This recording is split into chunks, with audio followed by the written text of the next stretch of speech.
আপনি যে ভুল করেছেন, আপনি ভুল স্বীকার করেন, তাহলে আপনাকে ক্ষমা চাইতে হবে, হাত জোর করে ক্ষমা চাইতে হবে সবার কাছে যে আমি আমার এই ব্যানার খোলার জন্য লজ্জিত এবং ক্ষমা প্রার্থী। তা না হলে নবান্ন পর্যন্ত আপনার খবর যাবে।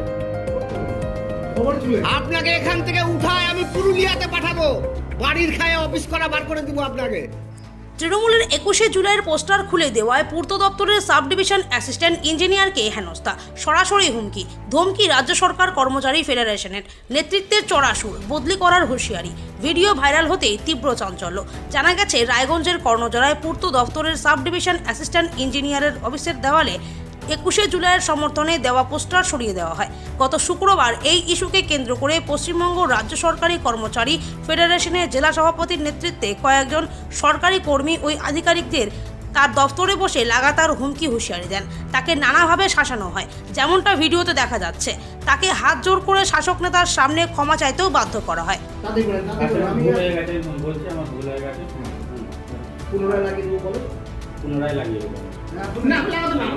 এখনই লাগাবেন, লাগান, চলেন, ওঠেন, লাগান,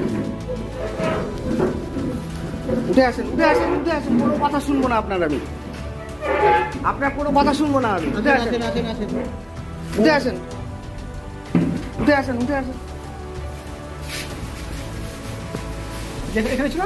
যেখানে ছিল ও জানে, কোথায় ও খুলছে ও জানে। শুধু তাই নয়, শেষ পর্যন্ত সরকারি দফতরে ওই খুলে দেওয়া পোস্টার আবারও লাগাতে বাধ্য করা হয় বলে অভিযোগ। ঘটনায় ওই সরকারি আধিকারিক কার্যত আতঙ্ক রয়েছেন, তা তার বক্তব্যে স্পষ্ট। যদিও বিষয়টি ইতিমধ্যেই ঊর্ধ্বতন কর্তৃপক্ষকে জানানো হয়েছে বলে জানিয়েছেন ওই সরকারি আধিকারিক। ভিডিও আপনার সামাজিক মাধ্যমে দেখা যাচ্ছে, সেখানে এক তৃণমূল নেতা আপনাকে ধমকাচ্ছে, কি করবেন? আমি আর এই ব্যাপারে কিছু বলতে চাইছি না, কারণ আমার যা বলার আমি আমার ডিপার্টমেন্টের হায়ার অফিসিয়ালদেরকেই জানিয়েছি। মানে আমি আর মিডিয়াতে এসব কিছু বলতে চাইছি না। আপনার নাম এবং আপনি কোন পদে? আমার নাম উত্তম কুমার সিনহা, পশ্চিমবঙ্গ রাজ্য সরকারি কর্মচারী ফেডারেশনের উত্তর দিনাজপুর জেলা সভাপতি। বিজেপির জেলা সভাপতি একটি ভিডিও ভাইরাল করেছে, তাতে দেখা যাচ্ছে যে আপনি একজন সরকারি কর্মচারীকে ধমকাচ্ছেন, কি বলবেন বিষয়? কে ভাইরাল করেছে আমি জানি না। আমাদের একটা ঘটনা ঘটেছিল পিডব্লিউডি উত্তর দিনাজপুর 1 নম্বর ডিভিশনে, সাব ডিভিশনে। সেখানে আমাদের আগামী 21শে জুলাই কর্মসূচি উপলক্ষে কর্মচারীদের তরফ থেকে একটা ব্যানার লাগানো ছিল। হঠাৎ করে সেই ব্যানারটা দেখতে পাই।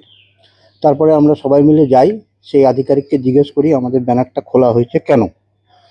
উনি বললেন এখানে সেই ব্যানারে পলিটিক্যাল পার্টির নাম ছিল, সেই জন্য আমি ব্যানারটা খুলে দিয়েছি। তার ওনাকে অনুরোধ করি যে ব্যানারটা নিয়ে আসুন আপনি, আমরা দেখতে চাই সেখানে কি লেখা আছে। উনি নিয়ে আসার পরে সেখানে দেখা যায় পশ্চিমবঙ্গ রাজ্য সরকারি কর্মচারী ফেডারেশনের উত্তর দিনাজপুর পূর্ত শাখার তরফ থেকে ধর্মতলা চলো বলে একটা ব্যানার ছিল, এবং সেখানে পশ্চিমবঙ্গ রাজ্য সরকারি কর্মচারী ফেডারেশনের লোগোও লাগানো ছিল। এই কথা বলার পরে উনি বলেন যে ঠিক আছে, তাহলে আমার ভুল হয়ে গেছে, তাহলে আপনি পুনরায় ব্যানারটা লাগিয়ে দিন। তারপরে উনি যথারীতি আমাদের সহযোগিতায় ব্যানারটা যেখানে ছিল সেখানে লাগিয়ে দেন।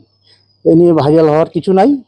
একটা কর্মচারী, উনিও কর্মচারী, আমরাও কর্মচারী, উনি ভুলবশত ওটা করে ফেলেছিলেন, তারপরে আবার লাগিয়ে দিয়েছেন, ব্যাস।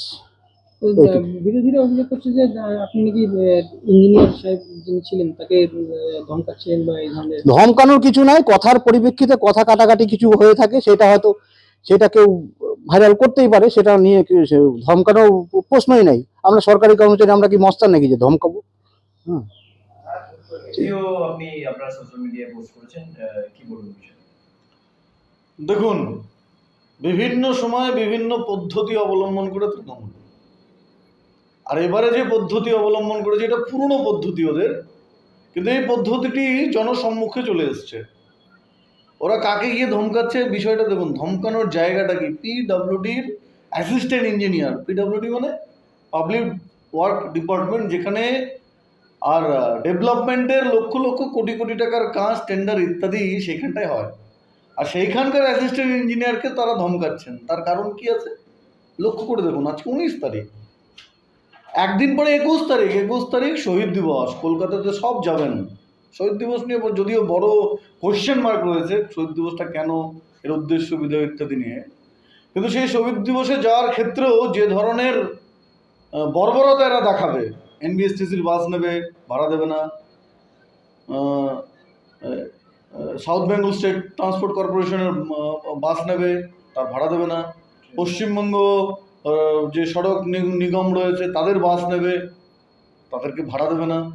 আমার আপনার টাকায় তারা যে সরকারি সংস্থাগুলো চলে, সরকারি কর্মীদের বেতন দেওয়া হয়, সেগুলো ভাড়া নেবে নাম কি আসতে, কিন্তু তার পয়সা দেবে না। ট্রেনে তারা চাপবে, শুধু চাপবে না, আমি আপনাদের বলছি কালকে যদি রাধিকাপুর এক্সপ্রেসে আপনার সেকেন্ড এসি বা থার্ড এসির কনফার্ম টিকিট থাকে, আমি এখানে লিখে দিতে পারি, সেই টিকিটে আপনি আরাম করে কলকাতাতে যেতে পারবেন না, কারণ তৃণমূলীরা সেটাও দখল করবে, আপনাকে বসিয়ে যেতে হবে, না হলে নামিয়ে দেবে আপনাকে ট্রেন থেকে। বিগত দিনের ইতিহাস তাই বলে। কিন্তু তারা শহীদ দিবসের সেলিব্রেশন করতে যাবে, এবার সেলিব্রেশনে তো মোচ্ছব লাগে, আর তৃণমূলীদের মোচ্ছব মানে কি বুঝতেই পারছেন, মদ, মাংস, আর অনেক কিছু। এবার সেই টাকাটা তো তারা পকেট থেকে খরচ করবে না, তার জন্য তো টাকা লাগবে। এইবার দেখুন, অ্যাসিস্ট্যান্ট ইঞ্জিনিয়ারকে ধমকানো মানে পিডাব্লিউডির যারা ইঞ্জিনিয়াররা আছে, স্টাফরা আছে, সেখান থেকে তোলা নেবে। এবার এই ধরনের কাজ যেখানে যেখানে হয় সেইখানে তারা যাবে, আর তার জন্য সেখানে গেলে পারে অবলীলায় যাতে কোনো বাধা না দিয়ে সেই সমস্ত ডিপার্টমেন্টের লোকেরা বা সেই সমস্ত লোকেরা তাদের দাবি মতো যাতে তোলা দেয়, তার জন্য ভয়ের বাতাবরণ সৃষ্টি করার জন্য, চাপ সৃষ্টি করার জন্য তারা সেই ভিডিও করেছে, এবং সেই ভিডিওটাকে সোশ্যাল মিডিয়ায় ভাইরালও করেছে, যাতে সবাই দেখবে, চাপে থাকবে, দিতেই হবে। আসলে কাটমানি নেওয়ার, তোলার এই যে পদ্ধতি, সেই পদ্ধতি, তৃণমূলের এই পদ্ধতি আর সোশ্যাল মিডিয়ার দৌলতে